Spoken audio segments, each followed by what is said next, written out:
मंत्रिमंडळ विस्ताराबाबत नावांची यादी दिल्लीमध्ये गेली आहे।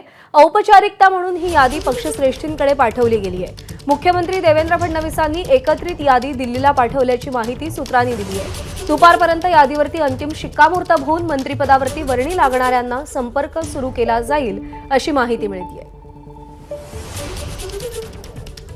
उद्या राज्याचा मंत्रिमंडळ विस्तार होणार आहे। नागपूरमध्ये मंत्री शपथबद्ध होतील आणि त्याआधी दिल्लीमध्ये वरिष्ठांना ही यादी पाठवली गेली आहे। अभिषेक मुठाळ आपले प्रतिनिधी सध्या आपल्या सोबत आहेत। अभिषेक, एकूणच पाहायचं तर उद्याला मंत्रिमंडळ विस्तार आपल्याला होताना पाहायला मिळणार आहे आणि दुसऱ्यांदा अशा प्रकारचा मंत्रिमंडळ विस्तार हा आपल्याला नागपूरमध्ये होताना पाहायला मिळतो आणि त्या अगोदरच एकूणच नावांची मोठ्या प्रमाणात चर्चा होताना दिसत होती आणि एकूणच औपचारिकता जरी का असली तरी एकूण नावांची यादी जी आहे ती दिल्लीत गेल्याची माहिती आहे। जे काही संभाव्य मंत्री आहेत त्यांना त्यांची ही नावं सगळी देण्यात आलेली आहे आणि दुपार नंतर या यादीवर शिक्कामोर्तब देखील होणार असल्याचं कळतं आहे।